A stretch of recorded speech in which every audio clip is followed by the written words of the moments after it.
ซีเป็นคนที่เพื่อนไม่เยอะครับผมเป็นคนไม่ค่อยเปิดใจตอนเด็กๆที่จำความได้จนถึงตอนนี้ยังมีคนที่เขาแบบแทงเราอยู่ข้างหลังอะแล้วผมไม่อยากให้ใครแบบมาขโมยรอยยิ้มจากผมไปแล้วอะอยู่อยากจะเก็บรอยยิ้มไว้ให้นานที่สุดก่อนที่อยู่จะยอมรับความเป็นจริงของโลกใบนี้ว่ามันโหดร้ายกว่าที่คิดซึ่งมันโอเคอย่าทิ้งมันไปเลยสิเกิด ผมอยากเก็บความทรงจำนั้นไว้มาอีกแล้วถ่ายรายการนี้มันอะไรกันนักหนาวะเนี่ยสองคนนี้ใช้เวลานานแค่ไหนกว่าจะเปิดใจให้กันช่วงแรกๆไม่คุยเลยผมตอบไม่ได้ครับผมก็แค่รู้ว่าพี่จิมบอกว่าเป็น PTSD ก็เป็นอยู่ครับย่าเป็นคนเดียวแล้วเป็นคนแรกหลังจากผม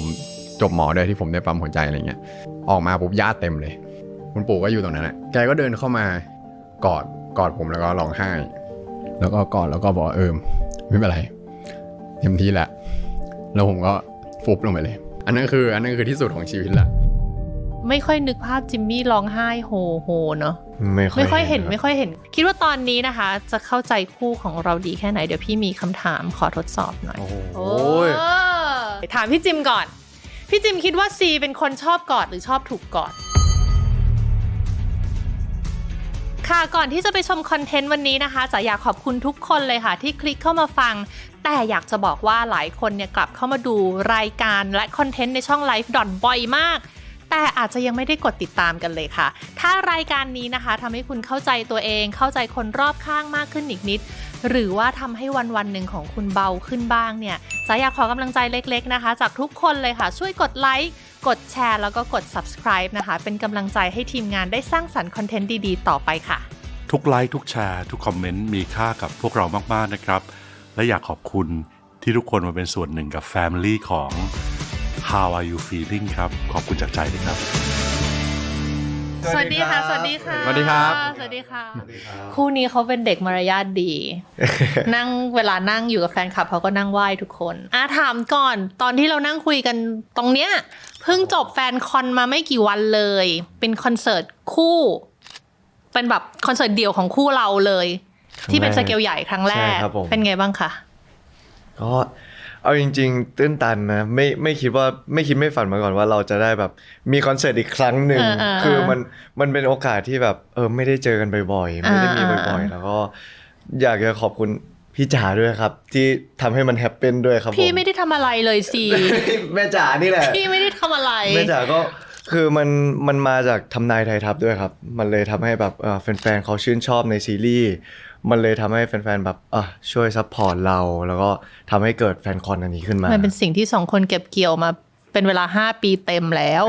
มันมาเวลามันพอเหมาะพอเจาะพี่จิมเป็นไงก็รู้สึกว่าเป็นงานที่ส่งท้ายปีได้ดีมากๆเลยทีเดียวเพราะว่าเอาจริงๆส่วนตัวรู้สึกว่างาน Final EP มันยังไม่ค่อยเต็มอิ่มเท่าไหร่ที่จริงก็มีหลายคนที่เป็นครั้งแรกที่ได้มาเจอพวกเราที่แฟนคอนคือมีแฟนคลับใหม่ๆเพิ่มเข้ามาก็ผมว่าก็ถือว่าเป็นโอกาสอันดีที่แบบคือทัมมิ่งมันค่อนข้างที่จะเหมาะสมก็เป็นงานที่ทำให้ทำนายไทยทัพปิดฉากได้แบบสมบูรณ์ค่อนข้างสมบูรณ์เลยทำได้ดีมากแต่ว่าเห็นในแบบเบื้องหลังคือซีพอลงเวทีมาแล้วร้องไห้เลยความรู้สึกตรงวันนั้นตรงนั้นมันคืออะไรอ่ะทำไมถึงกับร้องไห้ออกมาผมไม่รู้เรามีความผูกพันกับพี่ๆทีมงานทุกคนแล้วก็คืออยากจะบอกว่าผมให้ค่ากับพี่ๆทีมงานมากๆเรารักแล้วก็แคร์เขามากๆเข้ามาในวงการเราค่อนข้างใหม่มากๆพี่จ๋าผมไม่รู้จะต้องพูดยังไงจะต้องมองกล้องยังไงหรือว่าจะต้องทำท่ายังไงแต่พี่ๆเหล่านี้เขาไม่เคยแม้แต่ว่าผมเลยแต่สิ่งที่เขาให้กลับมาคือไม่เป็นไรแล้วก็รู้สึกว่าแบบขอบคุณมากๆที่แบบเห็นความตั้งใจของเราไม่โยนทิ้งความตั้งใจของเรามันเลยทำให้ผมแบบทีมไฟทีมแดนเซอร์แบบเบื้องหลังทุกๆคนเลยผมรักเขาเป้าหมายต่อไปที่จะทำร่วมกันของจิมมี่ซีคืออะไรจ๊ะก็เป้าหมายต่อไปก็คือซีรีส์เรื่องใหม่ใช่ที่ได้รับมอบหมายมาน่าดูมากเอาใจช่วยพี่จิมจะร่างทองก็ไม่รู้ก็อยู่ในช่วงเตรียมผมก็อยู่ในช่วงที่จะ รีเสิร์ชซึ่งเราไม่เคยสัมผัส ไกลตัวมาก ถึงความเป็นตำรวจเลยแล้วก็นั่นแหละก็เลยอยู่ในขั้นตอนที่แต่โชคดีที่ตอนนี้เห็นรู้แล้วว่าเพื่อนเป็นตำรวจคือคนไหนอะไรเงี้ยก็เลยเดี๋ยวไปทำความรู้จักเดี๋ยวไปฝึกอะไรบางอย่างฝึกสกิลเพิ่มก็มึงดังแบบนี้ไงมันดูแลยากรู้ป่ะออกไม่ได้นะครับ กูเนี่ยดูแลง่ายทั้งตัวทั้งใจแต่ถ้ามึงอยากให้กูปลอดภัยนะมึงก็มาเป็นบริการในดวงใจกูสิครับคุณเบลลิสก็คือเป็นซีรีส์เรื่องต่อไปชื่อว่าโปรดอยู่ในความคุ้มครองของป้องปืนครับผม I will always save you ครับโอเคก็เป็นเป้าหมายอันต่อไปงั้นขอย้อนกลับไปได้เลยครับวันนี้เราจะนั่งคุยคุยกับคุณจิมมี่ที่เป็นจิมมี่คุยกับคุณซีที่เป็นคุณซีวันนี้ตั้งแต่วันแรกที่เข้าวงการกี่ปีแล้วนะคะ4-5เข้า5คิดว่าตัวเองเปลี่ยนไปยังไงบ้างจากวันแรกที่ทำงานด้วยกันจนมาวันเนี้ยโอ้โหอย่างแรกเลยการเจอคนการเข้ากับคนแต่ก่อนผมค่อนข้างอินโทรเวิร์ตมากๆขนาดเจอทุกวันนี้เธอก็ยังอินโทรเวิร์ตจ้ะอินโทรเวิร์ตแต่ว่าเรามีการปฏิสัมพันธ์มากขึ้นแม่เพราะแต่ก่อนผมเองอย่างวันเนี้ยที่ผมเดินมาแล้วแบบพี่ต้องคุยเอาจริงๆแต่ก่อนผมทำไม่ได้นะผมก็จะแบบพี่ยังตกใจเลยว่าอยู่คุยกับพี่ได้เลยเราจะแบบนิ่งไปเลยพี่ผมไม่รู้ว่าเราต้องทำตัวยังไงคุยยังไงคือเราแอบทำตัวไม่ถูกอะแม่ทำตัวไม่ถูกแต่พอมาเรื่อยๆแล้วเราได้เรียนรู้แล้วก็มีคนที่แบบคอยไกด์แล้วก็ช่วยเราอยู่เรื่อยๆเราเลยเปลี่ยนตัวเองไปมากๆจากคนที่แบบขี้เขินขี้อายกลายเป็นคนที่แบบกล้าที่ใช่พูดเยอะขึ้นกลายเป็นพูดมากไปด้วยซ้ำใช่ครับผมแต่ก็ยังเป็นตัวเองอยู่แต่ก็ยังเป็นตัวผมอยู่ใช่ครับผมแล้วก็ถ้าเรื่องสกิลก็คือการแสดงก็คือพัฒนาขึ้นเรื่อยๆรู้สึกว่าเราเจอประสบการณ์จากพี่ๆนักแสดงรุ่นใหญ่ๆเจอแบบพี่ๆน้องๆใน GMMTV มันทำให้เรารู้สึกว่าเราโตขึ้นเรื่อยๆใช่ครับผมแล้วของพี่จิมรู้สึกว่าเป็นตัวเองมีพัฒนาไปหรือว่าเปลี่ยนแปลงไปในด้านไหนบ้างคุณหมอผมจะไม่เรียกว่าพัฒนาดีกว่าพี่จ๋าผมเรียกว่าผมน่าจะปล่อยจอยมากขึ้นเพราะว่าแค่รู้สึกว่าทำงานในวงการนี้มันไม่ควรที่จะต้องมาแบบเทนส์อะไรมากแล้วก็ส่วนตัวรู้สึกว่าประสบการณ์ที่ผ่านมาของตัวเองบางอย่างเรามาใช้ได้แต่ว่าบางอย่างที่เราเคยมีประสบการณ์กับการถ่ายซีรีส์ใช่ไหมหรือว่าการขึ้นเวทีอะไรเงี้ยบางอย่างเราเอามาใช้กับอนาคตไม่ได้เพราะว่ายุคสมัยมันเปลี่ยนตลอดยังไงยังยกตัวอย่างให้เห็นภาพชัดที่สุดการเลือกเพลงอะไรอย่างเงี้ยการเลือกเพลงขึ้นคอนอย่างเงี้ยอยากให้คนดูมีอารมณ์ร่วมและอาจจะต้องเลือกเพลงที่มันสมัยใหม่หรือว่าเลือกอะไรที่มันแบบอยู่ในช่วงเป็นเทรนดิ้งตอนนี้อะไรเงี้ยหรือว่าแต่ว่าไอ้สิ่งเหล่านี้มันอาจจะไม่ใช่เป็นสิ่งที่เราฟังอยู่ตลอดอะไรเงี้ยแต่สิ่งที่เราฟังอยู่ตลอดเราเอาไปขึ้นโชว์ก็อาจจะไม่ให้คนดูอาจจะไม่จอยก็ได้เพราะว่าเขาไม่ได้เสพไปกับเราอะไรเงี้ยก็แค่รู้สึกว่าบางอย่างที่เราชอบเขาอาจจะไม่ชอบหรือว่าบางอย่างที่เราอยากทำให้เขาชอบบางทีเราอาจจะต้องก้าวข้ามผ่านกำแพงตัวเองออกนอกเซฟโซนเพื่อให้ได้สีอะไรใหม่ๆออกมาอะไรอย่างเงี้ยครับแต่ประสบการณ์บางอย่างที่ผ่านมามันก็ทำให้เราหมายถึงว่าพัฒนางานออกไปได้ดีเร็วกว่าเดิมอาจจะไม่ได้ดีมากกว่าเดิมแต่ว่าเราไปได้เร็วมากขึ้นกล้ามเนื้อมันแข็งแรงมากขึ้นถูกต้องใช่แล้วก็อีกอย่างหนึ่งอันนี้ขอเสริมเพราะว่าจริงๆแล้วเวลาที่ได้คุยกับจิมมี่กับซีคือทั้งสองคนจะมองตัวเองเป็นนักแสดงค่ะเขาจะมองว่าเขาเป็นนักแสดงแต่ว่าเขาจะไม่ค่อยจะมีความรู้สึกไม่ค่อยสะดวกสบายใจกับการขึ้นไปอยู่บนเวทีมากนักยังจะมีความไม่ค่อยมั่นใจแต่สิ่งหนึ่งที่รู้สึกจากแฟนคอนครั้งนี้รู้สึกว่าสองคนนี้สบายเนื้อสบายตัวมากขึ้นมันมีจุดเปลี่ยนอะไรไหมเหมือนเราเจอเขาเรียกว่าอะไรเราขึ้นคอนค่อนข้างบ่อยหรือว่ามีการไปแฟนมีตบ่อยจนเรารู้แล้วว่าเราจะต้องทำตัวยังไงหรือว่าเราจะต้องเลือกเพลงหรือว่าคือผมเองจะใช้วิธีการแบบเราจะเลือกในการที่เรารู้สึกว่าไม่เกินความสามารถของเราแต่มันสามารถดันพุชขึ้นไปได้อีกมันก็ให้เราพัฒนาตัวเองด้วยซึ่งพอมันอยู่ on the show แล้ว มันต้องรีแลกซ์ที่สุดมันต้องปล่อยที่สุดเพราะว่าเสน่ห์ที่มันจะออกมาก็คือความรีแลกซ์ของเราแล้วมันจะแบบพลังพลวงมาเป็นไงคะใช่ถ้าฟังดูครับเหมือน performance fatigue คือเวลาเราจะมีความเหมือนทุกอย่างมันคือจะต้องทำให้สุดใช่ไหมมันก็จะเป็นการ perform หรือการแสดงที่พอทำบ่อยๆเข้าอ่ะมันจะเหนื่อยล้ามากเพราะว่าบางทีข้างในเราไม่ไปด้วยมันไม่ relax มันไม่ไปด้วยเพราะเนี่ย relaxation technique หรือว่าการฝึกตัวให้ผ่อนคลายก็อาจจะไม่เหมือนกันในเคสของซีถ้าซีบนขี้อายเนี่ยมันก็ต้อง exposure ต้องเจอบ่อยๆมันจะสบายขึ้นใช่ของผมจะเป็นฟีลแบบต้องทำซ้ำผมเอาจริงๆคนเนี้ยผมซ้อมเยอะมากๆเพราะว่าสิ่งที่ซ้อมเยอะทุกอย่างจ้ะที่มันจะทำให้ผมรู้สึกว่าผมสามารถโชว์ศักยภาพออกมาได้คือเราต้องทำบ่อยๆจนมันเป็นแบบ muscle memory ธรรมชาติของเราส่วนของทางนี้ครับเขาจะเป็นแบบ rational ใช่ไหมเขามี rational switch ที่สามารถปิด switch ได้เลยถ้ามันไม่สมเหตุสมผลถ้าเป็นสไตล์ของหมอจิมมี่เนี่ยสิ่งที่จะช่วยก็คือ relax เพื่อจะผูกพันเพื่อจะมองดูว่าแฟนคลับต้องการอะไรแล้วก็วางตัวเองเป็นเหมือนกับทำให้เขามีความสุขซึ่งเมื่อก่อนเนี่ยพี่จิมยังอาจจะไม่ได้วางตัวเองมากนักเวลาอยู่บนเวทีใช่ไหมพี่จิมบอกว่าผมเป็นสายตั้งใจแต่ก่อนเรื่องอย่างเงี้ยพาร์ทพูดคุยอย่างเงี้ยแต่ก่อน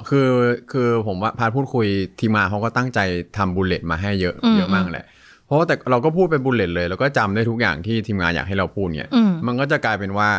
นี่ไม่ใช่เรานี่คือสิ่งที่ทีมงานคิดมาให้เรา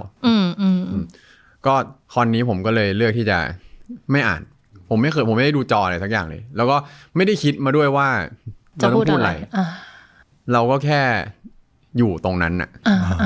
อยู่ตรงนั้นแล้วก็เขาพูดอะไรมาผมแค่รับรู้ทุกอย่างกับตรงนั้นรับรู้เสียงแอร์เสียงแฟนคลับดอกไม้ที่ตากล้องเอามาเหน็บผมก็ไม่รู้ผมก็เห็นเหน็บเพราะผมก็วันนั้นก็คือเห็นตรงนั้นเลยก็มันก็ผมว่ามันก็คือวิชา acting 101พี่จ๋าเห็นรับรู้ถ่ายทอดreact ปุ๊บมันก็ฝั่งนู้นเขาก็จะแฟนคลับเขาก็จะตรงข้ามกับเราใช่ไหมแล้วเขาก็ react แล้วพอ react เราก็รับเราก็แค่ react ต่อเคมีมันจะดีขึ้นเยอะจริงเขาเป็นมันมีการส่งออกแล้วอยู่กับปัจจุบันกันเยอะก็ผมก็แค่อยู่กับปัจจุบันให้มากที่สุดแล้วก็แต่ว่าทุกอย่างมันจะต้องอยู่ในคือถ้าทำอย่างนี้ไปเรื่อยๆมันจะไม่จบมันจะพูดไม่จบมันจะ landing ไม่ได้ใช่มันจะ landing ไม่ได้เพราะฉะนั้นก็เลยแต่ว่าก่อนขึ้นน่ะมีบางอย่างที่ผมมีบุลเลตอยู่ในหัวอยู่แล้วซึ่งโอเครู้ว่าวันนี้เราต้องมาแจกดอกไม้แค่นั้นจริงจ๋ามันจะต่างกันตรงที่ว่าทางเนี้ยคือเขาต้องทำซ้ำเพื่อจะรีแลกซ์แต่ทางเนี้ยจะต้องหยุดเพราะถ้าเพอร์ฟอร์มหรือยังทำไปเดิมๆเรื่อยๆพอเป็นแพทเทิร์นน่ะเขาจะลืมความเป็นธรรมชาติมันจะใช้เทคนิคที่ต่างกันมากแต่ได้ผลเดียวกันก็คือทั้งคู่รักแฟนคลับคือจริงๆแล้ววันนี้ดีใจที่สองคนมาเจอพี่ต้องเพราะว่าทั้งสองคนนี้จริงๆเราต้องบอกว่าเขามีความเขา approach ชีวิตในด้วยวิธีที่ต่างกันมากค่ะบางทีมันก็ขัดกันก็ทั้งสองคนก็ยอมรับก็เลยมีความรู้สึกว่าวันนี้ลองมาถามพี่ต้องดีกว่าว่าให้มาฟังความแตกต่างของเขาทั้งสองคนที่เป็นจิมมี่และซีเข้าใจกันมากขึ้นในส่วนของ personal สองคนนะคะเดี๋ยวมาเริ่มจากพี่จิมก่อนนะพี่จิมเป็นคือเท่าที่มองคุณมีความเป็นแบบ perfectionist อยู่เนาะถูกป่ะพี่จิมยอมรับกับพี่เองมีวันนึงที่เรานั่งคุยกันว่าพี่จ๋าเป็น perfectionist ป่ะผมเป็นนั่งคุยกันอยู่ที่เขาใหญ่เนาะพี่จ๋าเป็นมั้ยเขาบอกว่าหนูเป็นเสียงเป็นของเธอก็คือเป็นคนที่มีเป้าหมายชัดเจนตั้งแต่เด็กตั้งแต่เรื่องเรียนจนเรื่องงานเนี่ยส่วนหนึ่งก็คือครอบครัวปลูกฝังมาอย่างนี้ถูกปะปลูกฝังมาผมว่าใช่ตั้งแต่เด็กคืออะไรที่มันถูกปลูกฝังมาตั้งแต่เด็กไม่ว่าจะเป็นเรื่องเล็กตั้งแต่เด็กสุดท้ายแล้วมันจะกลายเป็นตัวเรานะวันนี้อย่างชัดที่สุดเลยก็คือตอนเด็กแม่จิมจะให้ทำการบ้านหมายถึงว่าปิดเทอมใหญ่ไงครับ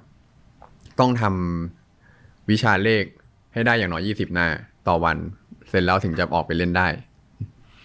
อะไรเงี้ยมันเหมือนเป็นเป้าหมายเล็กๆที่คุณจะต้องทำให้เสร็จก่อนที่คุณจะไปทำอะไรอย่างอื่นเงี้ยมันเหมือนกับเป็นแบบอะไรที่เราสิ่งที่ปลูกฝังมามันเหมือนกับเลข20 หน้าเนี้ยมันเป็นอะไรที่เหมือนเป็นสิ่งที่เราไม่ชอบ เราต้องพยายามทำไป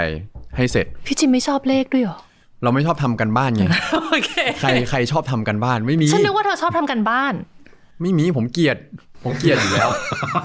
จริงเหรอปะได้ต่อ เอาทำกันบ้านเสร็จเราจะได้ไปเล่นเกมไงให้เลือกทำกันบ้านกับเล่นเกมเราก็เลือกไปเล่นเกม โอเคได้ เพราะฉะนั้นเราก็ต้องพยายามทำอะไรให้ได้20 หน้าให้มันเสร็จ คุณพ่อหรือคุณแม่เข้มงวดกัน เอาจริงผมไม่เคยมองว่าเขาเข้มงวดเลย เพราะว่าต่อให้ผมพลาด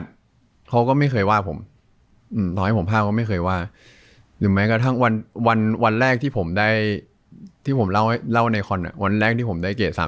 3.5 พ่อกับแม่ก็ไม่ได้ว่าอะไรผมอะไรเงี้ยมันก็ 3.5 นี่คือน้อยเหรอ ไม่ก็เราเกรด 4มาตลอดไงได้เบเซอร์ทุกปีอะไรเงี้ย ใช่ใช่ เข้าใจปะ พี่เข้าใจ สิ อารมณ์แบบนี้พอสมควร ได้2ผมก็ยิ้ม ปลีแล้วผมได้2ผมก็ยิ้มปลีแล้วเอาจริง คือเวลาเราหมกมุ่นกับ performance อะคือการสร้างผลงานเพื่อให้มันได้ตามเป้าอะฮะเวลาเราโฟกัสที่ผลงานเนี่ยจุดดีก็คือว่าเราจะเป็นคนพิถีพิถันก็คือเป็นที่มาของ perfectionist แล้วคนพิถีพิถันเนี่ยมันจะไม่เสพติดความมั่นใจตัวเองนะมันจะมั่นใจวิธีการมากกว่าคือความมั่นใจตัวเองมาสุดท้ายเลยแต่จะมั่นใจวิธีการที่มันใช่เพื่อให้ไปถึงเป้าที่ต้องการพอเป็นแบบนี้ปุ๊บเนี่ยมันจะเวลาทำงานแล้วเนี่ยมันจะใส่ความตั้งใจเต็มร้อยอันนี้คือจุดดี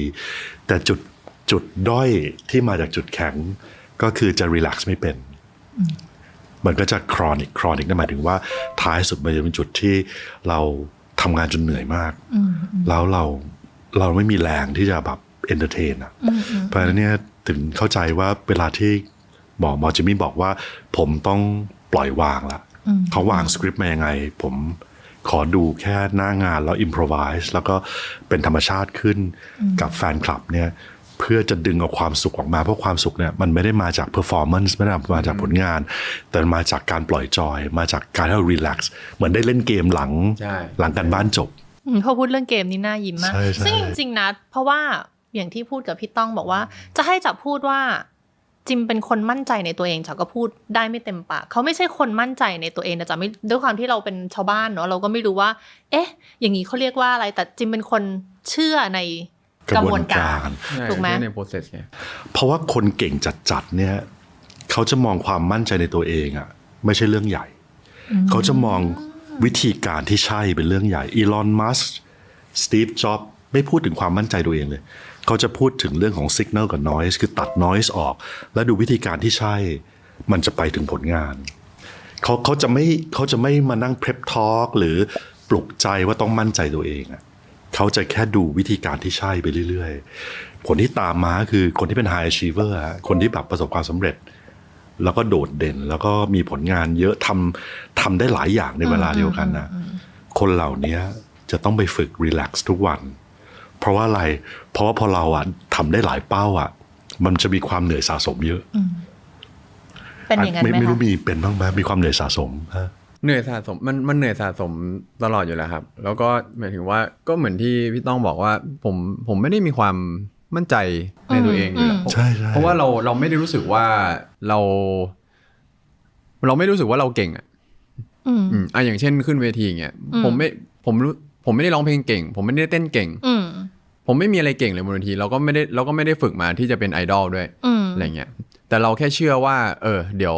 พวกคอเรียกราฟมันจะมีวิธีการเขาจะพาเราเชื่อว่า3 อาทิตย์เรามีเวลา3 อาทิตย์ซ้อมผมแค่แพลนว่าวันนี้ผมต้องทำอะไรวันนี้ผมทำอะไรวันนี้ผมทำอะไรตอนเย็นนี้ผมต้องทำอะไร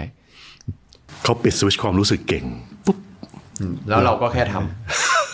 แต่ในระยะทางก็จะมีบ่นว่าเหนื่อยเหมือนกันเนาะมันก็ต้องเหนื่อยแต่ว่าเราก็เลือกเอาให้เราจะยอมเหนื่อยหรือจะยอมไปอายบนเวทีจริงซึ่งผมไม่ยอมอายบนเวทีอยู่แล้วคือตอนที่ถ่ายซีรีส์อยู่ด้วยกันนะคะเขาต้องถ่ายซีรีส์หนักมากบทมันหนักเหมือนกันสำหรับเขาแล้วก็เขาตัดสินใจว่าเขาต้องทำวิจัยเพื่อที่จะจบปริญญาโทแล้วก็ต้องเตรียมตัวไปเรียนต่อที่สวิสเพราะฉะนั้นช่วง4 เดือนนั้นอ่ะมันเป็นช่วงที่มันหนักหนามากๆสำหรับเขาอะไรอย่างเงี้ยค่ะซึ่งก็คล้ายๆกันเนอะหมายถึงพี่จิมก็คือจะเชื่อว่าทุกอย่างมันจะผ่านไปได้เพียงแต่ว่าเราต้องเอาชีวิตรอดไปให้ได้ในแต่ละวันให้ได้เท่านั้นเองใช่เราแค่ต้องแพลนให้ได้ไงพี่ตาทั้งแพลนระยะสั้นระยะกลางแล้วก็ระยะยาวเราต้องแพลนให้เสร็จ ระยะสั้นก็แบบวันนี้ต้องทำอะไรระยะกลางแบบจะแบบอาทิตย์หน้าหรือเดือนหน้าเราตรงนี้ต้องเสร็จแล้วนะแล้วเป็นคนมีแผนอยู่ในใจตลอดใช่คนที่เป็น high achiever กับ perfectionist เนี่ยสิ่งที่มีค่ากับเขาก็คือเป้ากับวิธีการแล้วก็ตัวเขาเองความรู้สึกเขาความมั่นใจตัวเองเป็นเรื่องทีหลังเลยใช่เพราะจริงๆพอเวลาทำงานกับจิมอันนี้แชร์ให้ฟังนะคือจิมจะสนใจตัวเองเป็นอันดับสุดท้ายใช่คือบางทีแบบตรงข้ามกันน้องซีจะมีความตรงข้ามกันซีจะมีรู้สึกว่าเราต้องดูแลตัวเองแต่ว่าพี่จิมอ่ะบางทีแบบพี่จิมถอดเสื้อก็ถอดไม่เป็นไรได้ไม่รู้ผมไม่รู้แล้วแต่เลยแล้วแต่พี่ใช่ผมไม่ได้สนใจว่าตัวเองจะออกไปเป็นยังไงแต่แค่ว่าเชื่อว่าเดี๋ยววิธีการมันจะทำให้มันออกมาดีคุณซีรู้สึกว่าพี่เขาเป็นอย่างนั้นไหมคะความเป็น perfectionist ของเขาความเป๊ะของเขาได้เห็นความเป๊ะ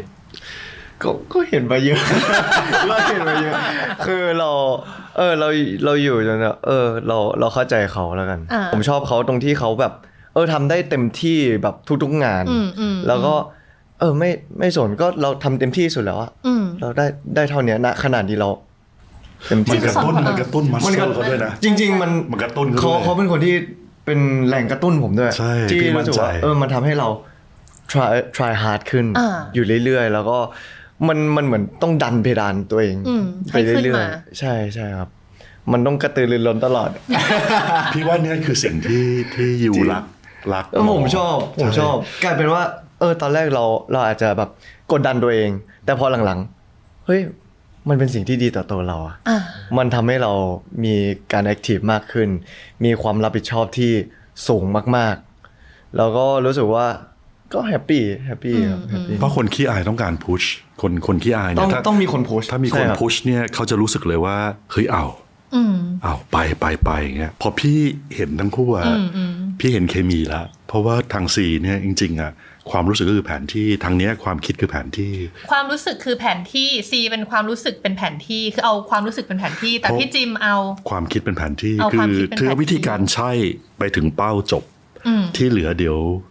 มี process จัดการไป process จัดการไปแต่ทางเนี้ยเพราะว่าด้วยอาจจะด้วยการเลี้ยงดูด้วยก็คือชนักแรกคือว่าเขาต้องก้าวข้ามความรู้สึกอายความรู้สึกไม่ชอบตัวเองบางเรื่องก่อนใช่ครับแต่ว่าพอได้เจอคนแบบนี้คนที่ตัดขั้นตอนเกี่ยวกับตัวตนทิ้งเลย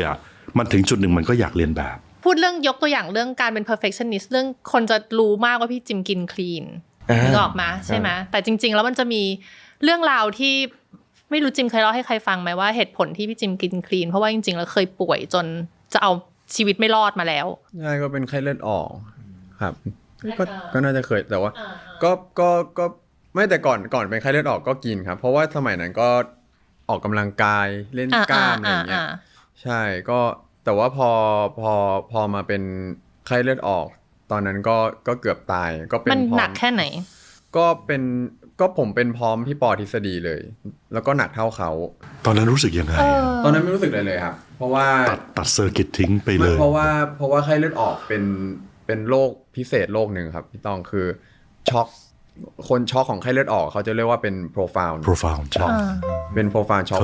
เป็นช็อกแบบพิเศษเป็นช็อกแบบที่เราจะรู้สึกว่าเราปกติแต่ข้างในมันจะพังหมดแล้วอะไรอย่างเงี้ยครับมันก็เลยน่ากลัวเนาะสุดท้ายก็รอดมาได้ครับทีนี้ก็เลยพอหลังจากรอดตรงนั้นมาแล้วก็ยิ่งดูแลตัวเองหนักเข้ามาก็ดูแลตัวเองแต่แค่ทุกวันนี้ที่ดูแลตัวเองอาจจะไม่ใช่เพราะว่าป่วยรอบนั้นอาจจะเป็นเพราะเราอยู่ในวงการบันเทิงด้วยแล้วเราก็เป็นหมอผิวหนังด้วยเราก็ต้องแค่ดูแลชีวจิต แล้วก็สุขภาพของเราให้ดีครับผมเพื่อที่จะได้แบบเราจะได้เหมือน anti aging ตัวเองไปในตัวด้วยไปเรื่อยๆอะไรเงี้ยครับอย่างนึงที่ผมค่อนข้างที่จะต่างกับคนอื่นคือเรื่องการกินมากกว่ากินยังไงพี่จิมกินไงเดี๋ยวเราให้ฟังหน่อยก็กินคลีนอ่ะก็กินผมเชื่อว่าคำว่าคลีนสมัยนี้ผมเชื่อว่าคนสมัยนี้เข้าใจคำว่ากินคลีนคืออะไรว่ามันก็อาหารที่ไม่มีรสชาติเลยกลับกันตอนนี้เราคลีนสุดๆตอนนี้ซีคลีนมากคือหุ่นบนแฟนคอนคือแบบอะไรนักหนาเรากินคลีนมากๆแบบเอาจริงๆคลีนก็ได้มาจากเขาการกินคลีนก็คือได้มาจากเขาเรารู้สึกว่าพอกินแล้วแบบเราเขาเรียกว่าไงมันเห็นผลมันเห็นผลมากกว่ามันเลยพอเราเป็นพวกที่พอเห็นผล โอเคทำต่อ ต้องเห็นผล ต้องเห็นผลถึงจะทำ พูดถึงอีกหนึ่งเหตุการณ์ที่น่าจะเป็นเหตุการณ์ที่ตอนแรกจ๋ายังไม่จะพูดกับพี่ต้องว่าไม่หรอกมั้งคงไม่ได้กระเทือนใจเขามากแต่มาคิดว่าพี่ต้องบอกว่าพี่ว่ากระเทือนพี่ว่ากระทบใจของจิมในการเป็นเหตุการณ์ที่ไม่เคยลืมที่เกี่ยวกับคุณย่าให้พี่จิมเล่าให้ฟังดีกว่า ก็จบหมอเชียงใหม่มาปุ๊บแล้วก็อีก3 เดือนก็ต้องไปใช้ทุน ค่ะ ครับแล้วก็ช่วงระหว่าง3 เดือนนั้นก็เป็นช่วงก็เราก็ปกติอ่ะแล้วก็วันที่13 เมษายนก็คือวันสงกรานต์ผมก็อยู่สยาม ก็พ่อโทรมาบอกว่าย่าผมจะหยุดเต้นเราก็รีบขับรถออกจากสยามไปแถวเนี้ยไปเข้าไปปั๊มหัวใจย่าก็คือขอเข้าไปว่าเราเป็นหมอเราขอเข้าไป ใช่ทำเองปั๊มเองจำวันนั้นได้ไหมเพราะว่าจำได้ทุกอย่างจำได้ทุกวินาทีเป็นไงมั่งก็ปั๊มไปเรื่อยๆแล้วก็คือตอนนั้นวิชาการปั๊มหัวใจเราแน่นมากคือเราไม่พลาดแน่นอนแล้วแรงแล้วผมค่อนข้างมั่นใจว่าคือตอนนั้นเรากล้ามใหญ่ด้วยไงโอเคคือตอนเรียนอ่ะตอนปี6อ่ะผมจำได้เลยว่าอาจารย์อ่ะชอบชมผมว่าปั๊มดีเพราะว่าบางคนหมอเพื่อนผู้หญิงหมอบางคนอ่ะเขาแรงเขาไม่ไหวเพราะว่าคือการปั๊ม CPR มันต้องใช้เวลา2 นาทีมันนานมากนะมันนานมากนะพี่ถ้าให้พี่จ๋าปั๊มแบบปั๊มคนอ่ะแล้วอกจะต้องยวบไป2 ใน 3ของตัวถ้าตามโปรโตคอลณไกด์ไลน์นะตอนนั้นผมไม่อัปเดตไกด์ไลน์ตอนนี้ครับไกด์ไลน์นะตอนนั้นคือประมาณ30 นาทีถ้าไม่ขึ้นแล้วคือโอกาสที่จะกลับมายากแหละผมจำได้ว่าผมปั๊มย่าไป45ซึ่งผมไม่เคยปั๊มคนไข้มากกว่า30 ถึง 35เลยแต่ว่าย่าเป็นคนเดียวแล้วเป็นคนแรกหลังจากผมจบหมอด้วยที่ผมได้ปั๊มหัวใจอะไรเงี้ยแล้วก็ปั๊มออกมาแต่ว่าสิ่งที่มันทอมากกว่าตอนนั้นคือเดินออกมาจากห้องฉุกเฉินเพราะว่าตอนเข้าไปอ่ะยังไม่มีใครออกมาปุ๊บญาติเต็มเลยแล้วก็คุณปู่ก็อยู่ตรงนั้นแหละตอนนั้นคุณปู่ยังไม่เสียแล้วก็แกก็เดินเข้ามาแกก็กอดผมแล้วก็ร้องไห้ก็น่าจะเป็นแบบครั้งแรกในชีวิตอะที่ผมไม่เคยเห็นปู่ร้องไห้แล้วก็กอดแล้วก็บอกไม่เป็นไรเต็มที่แหละแล้วผมก็ฟุบลงไปเลยแต่ว่าตอนนี้ปู่ก็เสียไปแล้วนะครับก็น่าจะเป็นแบบครั้งแรกในชีวิตเลยที่คือปู่เป็นอาหารปู่เป็นพลเรือมันไม่เคยเห็นปู่แบบอิโมชันนอลเราก็แบบอันนั้นคือที่สุดของชีวิตละพี่จิมประกาศเองด้วยว่าคุณย่าเสียเป็นคนประกาศอยู่สตรองมากเลยจริงเราไม่ได้เชิงประกาศขนาดนั้นเพราะว่ามันก็มีหมอเจ้าของไข้อยู่ตรงนั้นอยู่แต่แค่เราแค่เป็นคนเดินออกมาบอกทุกคนว่าแบบไม่ได้แหละคือณวันนั้นที่นาทีนั้นที่ต้องยอมรับเป็นไงมั้งไม่ถ้าในเรื่อง accept อะผม accept อยู่แล้วครับผมข้าม 5 set of grief ได้เลยเป็น acceptance ได้เลยเพราะว่าเราเป็นหมอด้วยใช่เราเป็นหมอด้วยแล้วเราก็เข้าใจกลไกในร่างกายมนุษย์ด้วยอะไรเงี้ยเราก็แบบก็ accept อะแต่แค่มันก็เป็นมันยังมี trauma เหลือมากมี trauma อยู่ตรงนั้นมากพี่จิมบอกว่าจริงๆแล้วสิ่งที่เกิดขึ้นหลังจากนั้นคือเป็น PTSD อยู่ก็เป็นอยู่ครับถ้าต้องได้ปั๊มหัวใจก็จะมีภาพแวบขึ้นมาตลอดแต่ว่าถามว่าถ้าตอนนี้มีใครเป็นอะไรไปผมปั๊มได้นะผมไม่มีปัญหา ผมไม่มีปัญหาแต่ว่าถ้าสมมติว่าเป็นคนที่ซีสบายใจได้นะถ้ามีอะไรถ้าเป็นคนที่ผมรักแล้วเป็นคนที่มี relation ล้มลงไปผมก็ต้องปั๊มอยู่ดีแต่ว่าผมก็ต้องปั๊มแบบแล้วว่าอะไรมันมีภาพเหล่านั้นกลับมาแล้วพี่จิม get over จาก PTSD ตรงนั้นได้อย่างใช้เวลาอย่างไรดูแลตัวเองยังไงก็ให้เวลามันอยู่ไปเรื่อยๆพี่จ๋ามันไม่ต้องทำอะไรเพราะว่าคือเราไม่ได้อยู่ในแบบขั้นตอนแบบ deny หรือว่าขั้นตอนแบบเศร้าอะไรขนาดนั้นนะเราแค่รู้อยู่แล้วว่าคือเราปั๊มเต็มที่เราทำทุกอย่างเต็มที่เราทำเรา over treat ด้วยซ้ำแต่ว่าไม่กลับมาก็ ไม่กลับก็คือไม่กลับอะไรเงี้ยเราทราบว่าหลังจากนั้นมีเพื่อนสนิทล้อเล่นทำเป็นแกล้งตายอันนี้พอเล่าให้ฟังได้ไหมครับว่ามันเป็นเหตุการณ์ต่อเนื่องนะก็เหมือนกับแบบมีเพื่อนสนิทครับก็เหมือนแบบเล่นอะเล่นแกล้งเล่นแกล้งนิ่งนอนนิ่งๆแล้วก็เอานอนนิ่งปุ๊บกูก็ต้องใช้วิชาแล้วเปิดโหมดแล้วก็ไปตบไหล่ปับตบแรงมากเขาก็ไม่ตื่นเพราะปกติตามไกด์ไลน์ก็คือตบเรียก2ทีแรงๆปับเหมือนที่ผมบอกพี่จ๋าเรียกไม่ตื่นคราวนี้เราก็ต้องพอไม่ตื่นปุ๊บก็ต้องจับชีพจรคือขั้นตอนนี้มันต้องเสร็จภายใน6 วิทั้งเรียกแล้วก็เช็คชีพจรถ้าไม่มีชีพจรเราต้องปั๊มให้ได้ภายใน6 วิหลังจากที่เราเจอเขาหมดสติอะไรเงี้ยแต่พอจับมีชีพจรนี่หว่าแล้วเขาก็ค่อยแบบรอเล่นอะไรเงี้ยแต่วันนั้นเป็นไงคือมันตีขึ้นมาก่อนที่คือความรู้สึกโมโหอ่ะมันถูกกลบไปด้วย PTSD ที่แบบภาพคุณย่ามันลอยขึ้นมาตรงนั้นไปหมดแล้วเราก็แบบร้องไห้จนเพื่อนงงว่าโหแบบร้องไห้จนแบบจะเป็นจะตายอ่ะจนเพื่อนแบบเอ้ยขอโทษแล้วก็แบบยอมคือผมร้องไห้เป็นชั่วโมงอ่ะตรงนั้นน่ะผมไม่หยุดเลยซึ่งเราไม่ค่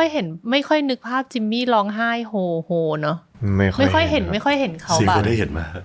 อ่อนแออ่ะแล้วหลังจากนั้นเพื่อนก็ไม่กล้าไม่มีใครกล้าเล่นแล้วไม่กล้าแตะตรงนั้นเลยครับซีเท่าที่เราคุยกันมาเนี่ยซีเป็นคนที่เพื่อนไม่เยอะเป็นคนไม่ค่อยเปิดใจใช่ครับกับใครมันไปโดนทั้งที่จริงๆอันพูดจริงๆนะซีเป็นคนที่พี่รู้สึกว่าลึกๆซีเป็นคนที่ติดสกินชิปแต่กลายเป็นคนที่เพื่อนน้อยแล้วก็ไม่ค่อยไว้ใจใครมันเกิดอะไรขึ้นมันมีความผิดหวังอะไรตั้งแต่โตมาตั้งแต่ตอนเด็กๆที่จำความได้จนถึงตอนนี้เราทุกวันนี้ก็ยังมีคนที่เขาแบบคอยแทงเราอยู่ข้างหลังอ่ะคือมันเป็นฟีลแบบเราไว้ใจแต่ว่าสิ่งที่เราไว้ใจมันเราอาจจะไว้ใจผิดคนมันเลยเป็นสิ่งที่ผมแบบกว่าจะคัดคนเข้ามาแบบเราก็จะกลัวมากๆจนหลังๆผมแค่รู้สึกว่าผมไม่อยากวิ่งตามแบบถ้าอยากมีเพื่อนจริงๆอ่ะสุดท้ายแล้วผมแค่รู้สึกว่าแรงดึงดูดอ่ะถ้าเราเป็นคนที่แบบนั่นก็น่ารักกับทุกคนทุกอย่างอ่ะสุดท้ายมันจะดึงดูดคนที่ประเภทเดียวกับเราเข้ามาโดนเพื่อนล้อกับซีมันใช่ตอนเด็กเราเป็นคนขี้เหร่ครับพี่ขี้เหร่อ้วนเป็นเด็กอ้วนเนี่ยเหมือนกันเลยเด็กอ้วนเหมือนกันใช่ครับคือทำหน้าแล้วเราก็โดนล้อมาตลอดจนทุกวันนี้บางทีบางครั้งเราก็รู้สึกว่าเราไม่มั่นใจความเป็นเด็กอ้วนยังอยู่ในตัวบ้างไหมยังมีเด็กคนนั้นยังอยู่ในตัวไหมหรือว่าไม่อยู่แล้วครับมีบางแวบที่ขึ้นมาเราโดนแกล้งตั้งแต่เด็กพี่จ๋าเราโดนแกล้งโดนแบบโดนล้ออ่ะจนเรามันกลายเป็นสิ่งที่ยังอยู่ในใจเพราะเวลาแบบผมเจออะไรหนักๆผมจะรู้สึกว่ามันจะเป็นสิ่งที่ผมรู้สึกว่าจำคือ type เนี้ยมันเรียกว่าเป็น type อันนี้เป็น high achiever อันนี้เป็น type caretaker คือถ้าได้ช้อนความรู้สึกใครอ่ะมันจะรู้สึกดีกับตัวเองแต่กลายเป็นคนที่เราไปช้อนความรู้สึกอ่ะเป็นคนไม่ได้แคร์เราเลยไงมันก็เลยมีปัญหาเรื่อง trust issue ใช่ครับหรอไม่แบบมีปกติต้องเป็นคนแบบไหนถึงจะมีรู้สึกว่าไว้ใจคนนี้อย่างแม่จ๋ารู้สึกไว้ใจอย่างแม่จ๋ารู้สึกไว้ใจมันบอกไม่ถูกแต่ว่ามันเป็นสัญชาตญาณที่พอเรารับรู้ได้ว่าเราคนนี้เป็นยังไงดูจากการกระทำอย่างครอบครัวซีก็สนิทกันมากๆถูกไหมคะสนิทมากคือเขาเป็นเด็กที่จะแค่รู้สึกว่าพอเป็นคนที่จริงๆแล้วรักการผูกพันอ่ะไม่ต้องแต่ว่าหลายๆอย่างอ่ะมันทำให้เขาไม่กล้าซึ่งคนที่โหยหาความผูกพันแล้วไม่กล้าที่จะผูกพันบางทีมันเจ็บปวดอยู่ข้างในอ่ะแต่ไม่รู้ว่าจะทำยังไงกำแพงมันสูงมากแต่สุดท้ายผมรู้สึกว่าผมแฮปปี้กับการแบบเป็นแบบนี้มากๆเลยแล้วผมไม่อยากให้ใครแบบมาขโมยรอยยิ้มจากผมไปแล้วอะมันไม่เอาแล้วกว่าเราจะได้รอยยิ้มนี้กลับมายิ้มได้ขนาดนี้กว่าเราจะสดใสได้ขนาดนี้แบบไม่แล้วอะเรามีความสุขแล้วก็แฮปปี้ในความเป็นเราตอนนี้แบบมันมีความสุขมากๆซึ่งมันดีไหมคะหรือว่าจริงๆแล้วมันเป็นการปิดตัวเองอย่างคอมพลีทอันนี้ถามเดี๋ยวขออนุญาตแยกเป็น2ประเด็นก็คือว่าคือวันนี้ที่เรากำลังเหมือนกลายมาเป็นคนที่แบบ สามารถตัดเซอร์กิตความรู้สึกได้แล้วยินดีจะคบใครก็ได้โดยไม่จำเป็นต้องใกล้ชิดก็ได้ อาจจะคบกันชั่วคราว ถ้าไปถึงจุดนั้นได้มันก็จะไม่กลัวสังคมละแต่พี่ว่าตอนนี้เราอยู่ในช่วงเขาเรียกว่าช่วงตรงกลางอะเหมือนขอคิดนิดนึงขอเซฟตัวเองก่อนแล้วเดี๋ยววันข้างหน้าเราจะไม่ใช้ความรู้สึกมากไปเราจะใช้ความรู้สึกเฉพาะในพื้นที่ส่วนตัวแต่ในพื้นที่ที่แบบต้องทำงานต้องอะไรเราก็จะใช่ปิดสวิตช์ความรู้สึกแล้วก็เอางานอย่างเดียวพี่ว่าเรากำลังจะกลายพันธุ์เป็นคนนั้น กลายเป็นคนนั้น ซึ่งเขาเลยทำให้ยูอ่ะออสโมซิสมากไงเพราะว่าเนี่ยคือคนที่เราอยากจะกลายเป็นคือมี boundary สุดๆแต่ว่าวันนี้เราเหมือนเราอยู่ในช่วงแบบขออยู่ตรงนี้ก่อนเหนื่อยขอพักใจแป๊บหนึ่งขอเก็บรอยยิ้มนี้ไว้กับตัวเองขอเก็บรอยยิ้มขอเก็บความรู้สึกดีๆกับพี่ตอนเด็กๆพี่ชอบวาดรูปคนกับตรงนี้เพราะว่าใครที่ทำพี่รู้สึกดีพี่จะวาดรูปว่าติดทั้งฝาครับแต่คนเป็นไหมจริงเหรอไม่เคยเล่าเลยแต่เป็นยังไงเดี๋ยวเล่าให้ฟังหน่อยเราจะชอบวาดรูปไม่รู้ว่าชอบวาดรูปคนตอนเด็กๆพี่เคยเป็นคนแบบนี้ไม่เคยเล่าเลยพูดได้แต่ตอนเด็กๆวาดบ่อยมากคือในคาบเรียนทุกอย่างเราจะชอบวาดรูปถ้าชอบวาดรูปมากๆพี่รู้สึกดีกับจ๋าใช่ไหมคือคนแบบนี้คือคนที่แบบเหมือนเขาใช้ความรู้สึกเป็นสะพานและใช้ความรู้สึกเป็นเข็มทิศเพราะฉะนั้นถ้าเขาเจอใครอ่ะแล้วคนนั้นมีความประทับใจเขามีความประทับใจอ่ะเขาอยากเก็บภาพนั้นไว้เพราะโลกมันจะสวยขึ้นโลกมันจะน่าอยู่ขึ้นที่ดาวนะตอนนี้อยู่ในดินแดนเนี้ยดินแดนที่แบบอยู่อยากจะเก็บรอยยิ้มไว้ให้นานที่สุดก่อนที่อยู่จะยอมรับความเป็นจริงของโลกใบนี้ว่ามันโหดร้ายกว่าที่คิดซึ่งมันโอเค it's okay อยู่เป็นตรงนี้ได้เพราะว่าพี่เข้าใจพี่เคยเป็นมาก่อนครับแต่เอาจริงๆผมก็ออกมาจากพยายามออกมาจากเซฟโซนค่อนข้างเยอะมากๆเลยว่าแต่ก่อนคืออยากให้กลับมาวาดรูปนะวาดรูปต่อไปอยากให้กลับมาวาดรูปนะเพราะเราต้องเฉลิมฉลองความเป็นตัวเราถ้าเราเป็นคนที่แบบชอบเก็บรอยยิ้มคนเห็นพี่ตาเห็นใครแล้วอยากจะเก็บภาพนั้นไว้ฮะมันดีจะตายมันเป็นความละเมียดที่โลกต้องการอ่ะอยู่ไม่ต้องทิ้งหรอกอยู่ตรงนี้คือความงดงามไม่ใช่สิ่งน่าอายไม่ใช่สิ่งแย่มันเป็นสิ่งสวยงามสิ่งสวยงามต้องเก็บ you know it's a beautiful part of you อย่าทิ้งมันไปเลยสิโอ้เกินจริงพี่อยากให้ซีกลับมาวาดรูปนะพี่อยากเห็นด้วยโอ้มาอีกแล้วถ่ายรายการนี้มันอะไรกันตั้งนานวะเนี่ย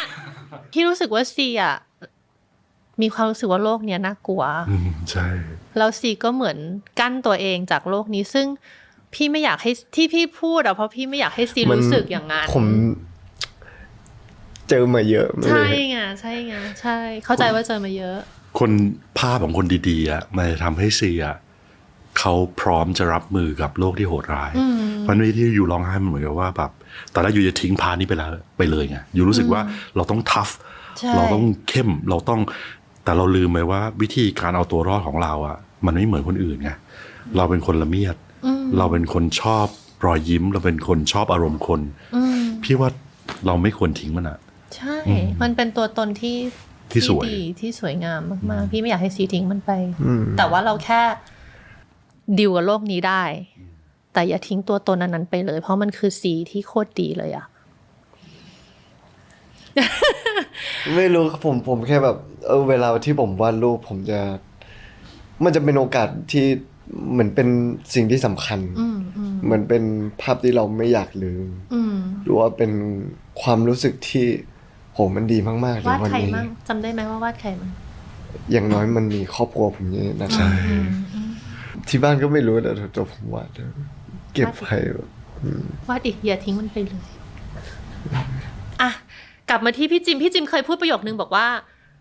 ผมก็ไม่ใช่คนเปิดหรอกเดินเข้ามา10 คนก็ไม่ใช่ว่าผมจะเปิดกับคน10 คนพี่จิมเลือกเปิดกับคนแบบไหนผมว่าผมเปิดกับทุกคนแต่ว่าเปิดความรู้สึกนะไม่ใช่ความคิดนะความรู้สึกเปิดความรู้สึกครับเศร้าเหงาเหนื่อยล้าถ้าเปิดความรู้สึกผมมักจะ ถ้าเปิดได้ง่าย ๆเลยคือคนที่เดินเข้ามาเพื่อที่จะขอความช่วยเหลือจากผม เคยขอความช่วยเหลือจากใครไหม น้อยมากครับ ต้องเป็นคนแบบไหนพี่จิมถึงจะกล้าที่จะขอความช่วยเหลือ คนที่มี potential มันแล้วแต่สถานการณ์ว่าผมแค่ดูว่าเฮ้ยคุณเก่งตรงนี้นะตรงนี้คุณเก่งกว่าผม แต่ผมไม่เคยสนว่าเขาอายุน้อยกว่าผม การเรียนเขาจะยังไงหรือว่าแบ็กกราวด์เขาจะเป็นยังไงผมไม่สนใจผมแค่รู้ว่าณตรงเนี้ยคุณดีกว่าผมพร้อมที่จะเอาตัวเองเข้าไปหาคุณยอมที่จะ ขอความช่วยเหลือ เป็นนักเรียนคุณได้เสมออะไรเงี้ย โอเค ใช่ งั้นพูดถึงทั้งสองคนว่าด้วยทั้งแบบพอ personality ก็ไม่เหมือนกันแล้วอายุห่างกันกี่ปีคะ 4-5 ปีครับ4-5 ปี โอเค 4-5 ปี สองคนเนี้ยใช้เวลานานแค่ไหนกว่าจะเปิดใจให้กัน ในการที่ต้องมาทำงานด้วยกัน แบบไม่มีกำแพง มีอะไรที่มาทำลายกำแพงอันนั้น ช่วงแรกๆไม่ค่อยคุยกันครับช่วงแรกๆไม่คุยเลยซีรีส์เรื่องแรกคือน้อยมากๆน้อยแบบแต่คือต้องยอมรับเลยกันผมเองเป็นส่วนผิดที่ผมไม่ได้เปิดให้เขาเข้ามาคือเขาพยายามที่จะ make friend กับเราแต่ว่าเราไม่เปิดเราไม่เปิดเองจนสุดท้ายเรื่องที่2เนี่ย Last Twilight คือต้องขอบคุณพี่อ๊อฟนพนัทที่เขาเป็นคนที่แบบเข้ามาคุยกับผมก็เป็นอีกคนหนึ่งที่แบบสามารถทลายกำแพงผมได้คือแบบเขาเข้ามาคุยแบบเราจะต้องทำงานด้วยกันมันต้องเปิดใจคุยกันแล้วผมแค่รู้สึกว่าเรื่องการแสดงเรื่องอะไรแบบเนี้ยมันใช้ใจค่อนข้างเยอะใช้แบบทุกๆอย่างเลยแล้วพี่อ๊อฟก็เลยบอกมันต้องคุยเพราะสุดท้ายแล้วมันต้องร่วมงานกันแบบวันหนึ่ง16 ชั่วโมง14 ชั่วโมง มันอยู่ด้วยกันเยอะมาก มันอยู่ด้วยกันตลอดเลยเพราะฉะนั้นเราจะทำให้มันเหมือนบ้านที่สุดเวลาเราอยู่ด้วยกันก็เคลียร์กันปุ๊บแบบวันก่อนที่จะถ่ายก็แบบคุยกันเป้าหมายคืออะไรทุกอย่างคืออะไรแล้วก็รู้โกว่าของแต่ละคนมันคืออะไรสุดท้ายแล้วก็ร่วมงานกันปุ๊บแต่หลังจากนั้นมันก็มีการทะเลาะเป็นเรื่องปกติผมแค่รู้สึกว่าดีกว่าไม่ทะเลาะดีกว่าไม่คุยกันดีกว่าไม่คุยกันไปเลยดีที่เรายังทะเลาะและเลือกที่จะยังคุยกันอยู่ยังคุยก็เคลียร์กันต่อไปแล้วผมแค่รู้สึกว่าผมเองเป็นคนที่เขาเรียกว่าไงโกรธง่ายหายเร็วบวกกับว่าเราเป็นคนที่ยอมอย่างที่เฮียบอกเลยผมเป็นคนที่ยอมแต่ในการยอมของผมเนี่ยผมรู้สึกว่าถามว่ามันยอมแล้วมันรู้สึกยังไงไม่ได้เต็มร้อยหรอกแต่ว่าเราโอเคเพราะเรารู้สึกว่ามันก็ไม่ได้เป็นไรนี่เพราะเรามองคิดในอีกด้านหนึ่งแล้วเขาหวังดีกับเรานี่หว่างั้นถามมาที่พี่จิมยากไหมในการทำลายกำแพงเขาอะตั้งแต่ที่เริ่มรู้จักกันรู้ว่าต้องทำงานด้วยกันมีวิธีการปรับจูนเข้าหาน้องไงเพราะน้องกำแพงสูงมากพี่จิมทลายกำแพงน้องยังไงปรับจูนยังไงผมตอบไม่ได้ครับ ไม่รู้เหมือนกันครับแต่ผมก็แค่รู้ว่าผมต้องทำหน้าที่ของผมให้ดีที่สุดแค่นั้นดูสมเหมือนเขาเป็นแบบอย่างมากกว่าแล้วน้องก็เรียนผมแค่เอาจริงๆทุกวันนี้ผมแค่ทำพาร์ทของตัวเองให้ดีที่สุดอย่างนั้นไหมรู้สึกได้ถึงสิ่งที่เฮียส่งมาอย่างนี้ไหมพี่ซีรู้สึกครับรู้สึกเพราะเราก็ทำในพาร์ทเราอย่างเต็มที่อยู่แล้วเราก็ไม่ได้ปล่อยอยู่แล้วเราใส่เต็มที่อยู่แล้วเพราะเราไม่รู้ว่าเราให้คุณค่ากับงานนะผมให้คุณค่ากับงานทั้งสองคนให้คุณค่ากับงานจริงๆก็คือเคยทำแบบทดสอบจิตวิทยากันสองคนเนี้ยต่างกันแค่ไหนมันจะเขาเรียกว่าอะไรนะคะที่มันเป็นอินซีกับหนู DISC test ซึ่งตอนที่ทำมาคนนี้เป็นผมเป็นอินซีครับคุณเป็นจำได้ไหมเป็นหนูใช่ไหมได้อินซีกับหนูอยู่ด้วยกันได้ไหมคะพี่ต้องคิดภาพจริงสิอินซีกับหนูไม่ต้องเล่าต่อแล้วไม่ต้องวันนี้เราจะทำยังไงให้เขาอยู่ด้วยกันได้คะเราก็ต้องบอกอินซีบางทีเป็นแค่นกก็ได้ คือตราบใดที่พี่จิมมี่เนี่ยรีแลกซ์ขึ้นแล้วก็ทรีตน้องเนี่ยด้วยการช้อนอารมณ์เขาได้บ้างเนี่ยเขาก็จะเป็นหนูที่โผล่มาจากรูได้ง่ายไม่งั้นหนูจะอยู่ในรูตลอด หนูต้องออกจากบ้านบ้างลูกมันมีทางไหนที่จะแบบว่าให้คือถ้าง่ายๆเลยคือหมอจิมมี่ก็เหมือนมองน้องด้วยความรู้สึกว่าโอเคถ้าความรู้สึกมันเป็นกำแพงก็ได้เป็นสะพานก็ได้พี่จะเข้าใจความรู้สึกมากขึ้นจะได้เป็นสะพานให้เรารักกันง่ายขึ้นส่วนทางนี้ในเมื่อรู้อยู่แล้วว่าเขาชอบเข็นเราให้ออกจากรูเนาะเราก็ถือซะว่าเป็นความท้าทายสมมติเขาพูดอะไรมาแล้วมันแบบมันเริ่มปวดพูดแล้วเริ่มปวดใจเราก็มองว่านี่คือวิธีที่เขารักเราก็อาจจะต้องพยายามที่จะปรับจูนโดยตัดอารมณ์ทิ้งแล้วก็ทำนิสัยเหมือนเขามากขึ้นนั่นคือเอาเป้าหมายเป็นหลักถ้าคนนี้เอาเป้าหมายเป็นหลักมันก็จะยอมได้ง่ายขึ้นทางนี้ก็เดี๋ยวช้อนอารมณ์มากขึ้นจะได้ง่ายหน่อยแต่สุดท้ายแล้วก็ผมอยากจะขอบคุณแกที่แบบไม่รู้แต่อยู่ภูมิใจเขาพี่ว่าจริงๆอะลึกๆใช่พี่ดูออกว่าอยู่ภูมิใจเขาผมดีใจที่แบบมันเป็นพี่ชายที่คอยแบบช่วยกันคือเราบอกไม่ถูกว่าแบบอยากขอบคุณเขามากผมอยากขอบคุณเฮียที่แบบทำให้ผมโตขึ้นเป็นผู้ใหญ่มากขึ้นแล้วก็รู้สึกว่าแบบผมกล้าทำอะไรมากขึ้นมากๆแล้วก็กล้าเผชิญหน้าหรือว่าแบบจากแต่ก่อนถามว่ากลัวไหมกลัวเฮียแต่หลังๆก็แบบถามว่ากลัวไหมก็กลัวเหมือนเดิมแต่เราพยายามที่จะคุยเพราะเรารู้สึกว่าเราก็อยากเข้าใจในมุมเฮียเหมือนกันว่ามันเป็นยังไงเพราะสุดท้ายผมก็ยังคุยกับพ่อเลยบางทีแบบมันมีปัญหาแล้วแบบป้าเขาเป็นคนที่มองแล้วแบบเหมือนเฮียจิมเลยคือเขาดูที่จุดประสงค์ที่เขาบอกคืออะไรสุดท้ายแล้วป้าบอกว่านี่เขาหวังดีกับเราเนี่ยเขาอยากให้เราทำได้ไม่ใช่หรอเขาหวังดีนะมันไม่มีใครบนโลกที่แบบจะมาพูดกับเราตรงๆแบบนี้แต่บางคำพูดมันไม่ได้มีอะไรหรอกแต่เราเซนง่ายผมแค่คิดว่าสังคมไทยไม่ได้เป็นสังคมการทำงานเหมือนฝั่งยุโรปที่แบบคือเราคอมโพรไมซ์มาหมดอะแต่ว่าพอเวลาเจอการทำงานแบบผมเนี่ยคือผมเป็นคนพี่ต่างก็น่าจะรู้ผมมีถ้าเป็นเรื่องงานอะผมไม่อยากจะเสียเวลาแม้แต่เสี้ยววินาทีที่ต้องไปอ้อมเพราะว่ามันไม่จำเป็นแล้ว2คือการพูดอ้อมอาจจะทำให้เนื้องานที่เราต้องการมันผิดซึ่งผมก็เคยเจอมาบ่อยแบบเฮ้ยเราต้องการอาจจะก็มีช่วงแรกๆที่เข้าวงการเป็นแบบเป็นน้องเล็กๆเป็นลูกี้อย่างเงี้ยลูกี้ก็พอมีคนเตือนเราก็โอเคเราปรับให้คอมโพรไมซ์หน่อยก็เราเอาพูดอ้อมให้มันแบบสุดท้ายไม่ได้สิ่งที่ผมต้องการเพราะฉะนั้นเพราะฉะนั้นถ้าเป็นเรื่องการทำงานแล้ว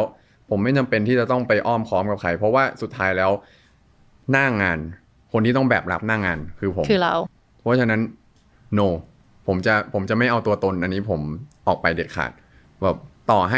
ห้ผมพูดตรงแล้วเขาจะรับไม่ได้ผมไม่สนใจยังไงคุณก็ต้องทำตามที่ผมบอกเพราะว่าเพื่องานที่ดีเพราะผมเชื่อว่าแล้วเขาก็ได้ด้วยเพราะเขาก็ได้งานที่ดีเขาก็เป็นคนทำแล้วถ้าเขาทำงานให้ผมดีผมก็ให้ใจเขาเหมือนกันเอาจริงๆเป็นตัวอย่างที่ผมอยากจะทำให้ได้แบบเขานะมันมีความแบบเป็นผู้นำที่รู้สึกว่ามันเหมือนแบบตอกหมุนแล้วแบบมันแข็งแรงมากๆจริงเขาเตือนกันนะคือทางเนี้ยมีน้องเพื่อจะเตือนว่าอารมณ์ก็สำคัญแต่น้องมีพี่เพื่อจะเตือนว่าเป้าก็สำคัญเหตุผลก็สำคัญพี่ว่าดีนะแต่ก็จริงหมายถึงว่าคนที่มันจะอยู่ไม่ว่าจะเป็นพาร์ทเนอร์ทำงานจะเป็นคู่ชีวิตหรือจะเป็นเพื่อนสนิท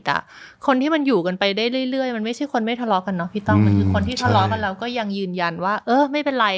แล้วผมก็ไม่เชื่อด้วยนะว่าถ้าพอเจอ perfect match แล้ว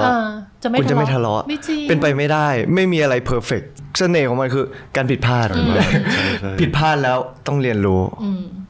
มันคือสิ่งที่เรารู้สึกว่าความสัมพันธ์มันต้องเรียนรู้กันมันก็ไปด้วยกันโตไปด้วยกันคิดว่าตอนนี้นะคะจะเข้าใจคู่ของเราดีแค่ไหนเดี๋ยวพี่มีคำถามขอทดสอบหน่อยถามพี่จิมก่อนพี่จิมคิดว่าซีเป็นคนชอบกอดหรือชอบถูกกอดน่าจะชอบกอดครับใช่ไหมเป็นคนชอบกอดหรือชอบถูกกอดชอบกอดกูชอบทั้งสองอย่าง เราก็ชอบเราติดสกินชิปเราชอบกอดแต่ในอีกฝั่งหนึ่งคือ เราไม่เคยโดนถูกก่อนเหมือนกันพอการโดนถูกก่อนมันก็มีความรู้สึกที่มีคนเขาอบอุ้มเราเหมือนกัน กอดแน่นๆหรือกอดบางๆกอดยังไงก็ได้ขอแค่กอดจริงใจแค่ขอแค่กอดจากใจจะกอดเบ้าจนแต่ถ้าเรารับรู้ได้อะโอเคใช่ยังไงคะคือถ้าคนที่ชอบการกอดโดยเฉพาะการกอดแน่นๆนะฮะคือมันทำให้เขาสัมผัสได้ว่าอีกคนหนึ่งอะเข้าใจความรู้สึกเขาคือการกอดจริงๆอะมันไม่ใช่แค่การกอดเวลาเราทักทายเราก็กอดนะแต่สังเกตเวลาเกิดการสูญเสียหรือโค้ชเวลายินดีชนะอะไรแล้วมันกอดกันแน่นมากใช่ครับการกอดแบบนั้นน่ะมันคือ affirmation มันคือการกอดเพื่อยืนยันว่าเข้าใจความรู้สึกเรารู้สึกร่วมกันอยู่นะเพราะฉะนั้นเนี่ยอันเนี้ยมันคือสิ่งที่เขาอยากได้เพราะว่าการกอดแน่นๆแบบนั้นมันทำให้เขารู้สึกว่าอีกคนน่ะเข้าใจเขาจริงๆแต่ทางเนี้ยด้วยความที่เขาแบบมองไปที่ว่าเราทุกคนต้องดูแลตัวเองเพราะฉะนั้นการกอดมันจะเป็นเรื่องทีหลังแล้วมันอาจจะเป็นว่าถ้าคนนี้ป่วยแล้วเขาต้องกอดเพื่อให้คนนี้รู้สึกดีขึ้นเป็นการเยียวยารักษาหรือเป็นการช่วยเนี่ยทางนี้อาจจะอยากทำมากกว่ามองเป็นการช่วยเหลือมากกว่าใช่ยังไงว่าผมจะเข้าไปกอดก็ต่อเมื่อนั่นแหละอีกฝ่ายมีปัญหาใช่ผมมองเป็นการช่วยเหลือไม่ได้กอดผมไม่กอดพร่ำเพรื่อไม่ได้กอดเพื่อ affirmation เพื่อให้รู้สึกว่าเข้าใจความรู้สึกนะตอนจะเจอจิมคนแรกนะกว่าจะเข้าไปถึงตัวเขาได้กอดแรกจากจิมนี่แบบแต่พี่ get feel นี้นะพี่ get feel นี้คือเป็น feel ที่แบบอย่ามายุ่งกับตัวตนผมเยอะใช่ get เข้าใจนะเข้าใจ feel งั้นจิมชอบกอดหรือชอบถูกกอดถูกกอดครับผมไม่เดินไปกอดใครอยู่แล้วครับแล้วถ้ามีใครเดินเข้ามากอดเลยต่อยไหมผมเวียดเลยอะอะไรนะผมจะเวียดมากๆแบบใช่ปะคือผมว่าตบไหล่สำหรับผมอะดีกว่าใช่สบายตัวกว่าพี่เลยบอกสำหรับเขาว่าเป็น firming touch อะเฮ้ยวันที่เล่นฉากตอนที่พี่จิมร้องไห้อะที่ในทำนายไทยทัพแค่ชนมือพี่ใช่พอพี่จิมเดินมาพี่แบบคือถ้าเป็น4พี่พุ่งเข้าไปแล้วนึกออกปะพี่ยืนมองจิมอยู่แล้วพี่ก็ได้แค่ชกมือทำได้แค่นี้เลยแค่นั้นแล้วมันดีกว่าถ้าพี่จ๋ากอดจะไม่ผมจะไม่รู้สึกว่าทีนั้นผมทำดีใช่พี่รู้สึกจริงๆคือบางคนแคร์ตัวตนบางคนแคร์ผลงานถ้าคนแคร์ผลงานมันนั่งจู่โจมตัวตนอย่างเงี้ยเขาไม่ชอบมันต้องบางหน่อยยังคิ้วทำไมจ้ะงั้นถาม4บ้างว่าคำพูดติดปากของพี่จิมเวลาเครียดเวลาเขาเครียดมีคำพูดติดปากปะไม่รู้เลยเขาพูดติดปากเพราะเวลาเขาเครียดเขาจะนิ่งๆมีไหมเวลาเครียดมีคำพูดไม่มีเขาจะนิ่งเขาจะเงียบแต่ว่าในหัวผมจะวุ่นเยอะมากใช่บางทีจะเรียกแล้วไม่ค่อยได้ยินเขาจะคิดอยู่ในหัวค่อนข้างเยอะใจผมจะไม่ได้อยู่ตรงนี้อะไรอย่างเงี้ยอย่างหมอจิมมี่เป็นคน perfectionist หรือเป็น high achiever เนี่ยฮะมันจะมาด้วยการคิดเยอะ overthinking ไม่ใช่หมายถึงว่าเราแค่คิดเยอะนะเพราะว่ามนุษย์ทุกคนคิดเยอะวันหนึ่งเราคิด 70,000 ความคิดกันอยู่แล้วแต่คิดนี่หมายถึงว่าคิดเรื่องเป้าหรือคิดเรื่องความพิถีพิถันในเรื่องวิธีการเนี่ยเวลาเราเครียดอะที่เรานิ่งอะเพราะว่าเราอยากคิดให้ทะลุเพราะว่าเราใช้ความคิดแก้ทุกปัญหาเพราะเนี่ยเราจะยังไม่อยากรู้สึกอะไรนอกจากคิดให้ทะลุเรื่องนี้ก่อนว่าเราเครียดเรื่องอะไรอย่างเงี้ยซึ่งมันโอเคแต่ว่าถ้าถึงจุดที่ความรู้สึกมันท่วมไม่ใช่ว่าเราแบบแค่เครียดนะแต่มันอาจจะท้อก็ได้บางครั้งมันโอเคอย่างช่วงเหตุการณ์หนักๆที่เราต้องร้องไห้ออกมามันไม่ได้หมายถึงว่าเราคิดไม่ทะลุแต่หมายถึงว่าตอนนี้ความคิดมันเอาอารมณ์ไม่อยู่บางทีมันโอเคที่จะร้องไห้เพื่อจะปล่อย energy ออกแล้วเดี๋ยวค่อยคิดทะลุอีกทีก็ได้บางทีเอาความรู้สึกมาบ้างก็ได้ไม่ต้องเป็นความคิดตลอดเวลาคนที่แบบเป็น perfectionist หรืออะไรเงี้ยบางทีอย่างที่เขาบอกว่า perfectionist มันมีความเสี่ยงที่จะแบบมีภาวะซึมเศร้าหรืออะไรเงี้ยมันมีทางไหนที่มันจะเป็น outlet บางอย่างออกไปได้บ้างการออกกำลังกายก็ช่วยการไปทำกิจกรรมอะไรที่มันแบบไร้สาระขึ้นน่ะหรือการพักวางอย่างสคริปต์เนี่ยบางทีพักวางแล้วก็หันไปทำอะไรที่มันโล่งสบายพวกนี้มันช่วย release แต่ว่าถ้าเป็นถุงอารมณ์มันหนาเช่นแบบเราเศร้ามาหลายเรื่องแล้วเราเก็บไว้นานบางทีต้องไปหาที่ ได้ระบายกับใครสักคนอย่างเงี้ยฮะแต่นานๆมันจะมีทีละไม่บ่อย ก็แข่งรถจนได้เป็นแชมป์อ่ะ แชมป์ก็ได้ถ้วยแค่นั้นเอง เวลาแข่งรถอะมันจะมีพลังงานสูบฉีดที่มันทำให้เราลืม ใช่ ความน่าเบื่อของชีวิตได้เนาะ ใช่เพราะมันได้อยู่ตรงคอกพิทแล้วมันไม่ต้องคิดอะไรครับ มันฟิน ใช่ มันทำให้ลืมทุกอย่างบนโลกใบนี้ไป อ๋อใช่ มันทำให้ลืมทุกอย่างบนโลกใบนี้ เราก็ไป มัน อ เหมื ยู่ อน แค่ ไฟ ตรง ออฟไฟนิด Fight นิ or ด Flight คือมัน นิด อยู่แค่ว่าเราต้องอยู่กับเรื่องตรงหน้านี้คือต้องทำให้ เหนื่อยเลย ทำให้ใช่พี่ว่าทั้งพี่จ๋ากับยูเหมือนกันคือถ้าเครียดอะจะต้องไปเหนื่อยกับบางอย่าง เนี่ยเขาก็เลยไปวิ่งไงครับ21 โล ใช่เธอคนนั้นคือฉันอีกคนจ้ะฉันบอกเลยอยากบอกอะไรคนข้างๆณวันนี้หลังจากที่เราคุยกันมาแล้ว ได้เรียนรู้อะไรบางอย่าง อยากบอกว่าผมขอบคุณทุกอย่างเลยขอบคุณความตั้งใจทำงานของพี่ขอบคุณที่ทำให้เราโตขึ้นคือผมแค่รู้สึกว่าตั้งแต่อยู่ด้วยกันมาไม่ได้รู้สึกว่าเขาหวังร้ายกับผมอ่ะเขาหวังดีกับผมตลอดแล้วมันเป็นสิ่งที่ผมสัมผัสได้ แล้วก็ทำให้เรารู้สึกว่ามันยังคีปแบบการทำงานอยู่ด้วยกันเรื่อยๆแล้วก็รู้สึกว่าเรามีเป้าหมายเดียวกันคือเป็นนักแสดงจริงๆขอบคุณในการทุ่มเททุกๆอย่างแม้กระทั่งงานเขาจะโหลดมากๆหรือว่าอะไรต่อมีอะไรที่แบบมันถาโถมเขามากๆแต่เขาไม่เคยที่จะทิ้งงานเลยสักครั้งไม่เคยเลยไม่แทบจะน้อยมากๆที่จะมีข้ออ้างพูดขึ้นมาว่ามีอันนี้ว่ะเขาจะไม่เอาสิ่งเหล่านั้นรอบตัวเขามาเป็นข้ออ้างแต่เขาจะแบบไม่เป็นไรเวลาเท่าที่มีอย่างที่เขาบอกเลยเขาก็จะแบบใส่ให้สุดเต็มที่เท่าที่เขาจะทำได้โอเคค่ะพี่จิมคะครับก็รู้สึกว่าเราก็เกิดการปรับตัวกันมาเยอะพอสมควรจนมันอยู่ในจุดที่ว่าน่าจะต่างคนก็ต่างน่าจะเข้าใจกันมากๆแล้วก็รู้รู้ในเป้าหมายสุดท้ายของแต่ละคนว่าสุดท้ายเราต้องการอะไรในชีวิตอะไรอย่างเงี้ยครับผมก็ยังหวังดีอยากให้น้องเขาประสบความสำเร็จในสิ่งที่น้องเขาอยากได้อะไรเงี้ยครับผมก็บอกผมก็ยินดีที่จะเป็นทางผ่านที่จะไปถึงตรงนั้นให้ได้เป็นพาร์ทเนอร์แล้วกันอะไรอย่างเงี้ย ก็เลยแค่รู้สึกว่าเราก็พยายามทำในสิ่งที่เราทำได้แล้วเราก็อยากทำเพื่อตัวเองด้วยแล้วก็ส่วนหนึ่งก็คือเพื่อสีด้วยอะไรเงี้ยครับก็ดีใจครับที่ได้มาทำงานแล้วก็ได้มาเป็นพาร์ทเนอร์ด้วยคือจิมอ่ะเป็นสายแอคชั่นคือถ้าเขาห่วงหรือเขารักหรือเขาแคร์อะไรเงี้ยมันจะออกมาทางการกระทำมากกว่ามากๆแต่ว่าถ้าให้มากกว่าคำพูดใช่ฝันไปเถอะฝันไปเถอะฝากผลงานต่อไปครับก็ซีรีส์เรื่องโปรดอยู่ในความหัวของป้องปืนนะครับผม I Will Always Save You ครับบอกไม่รู้เหมือนกันฝากได้แค่นี้ครับผมแล้วก็ฝากรายการช่องอื่นๆนะครับทาง GMMTV ครับผมแล้วก็มีเพลงของพวกเรานะครับ No Need to Say นะครับไม่ได้พูดคำว่ารักก็สามารถไปดูได้นะครับที่ GMMTV Record ครับผมอยากให้ติดตามผลงานของเราทั้งสองแล้วก็เป็นกำลังใจให้ทั้งสองคนต่อไปด้วยค่ะวันนี้ขอบคุณมากเป็นกำลังใจให้พี่จ๋าด้วยนะให้พี่จ๋าขอบคุณที่อยู่ร่วมกับพวกเรามายินดีค่ะดิฉันจะเกาะคุณสองคนไปเรื่อยๆค่ะ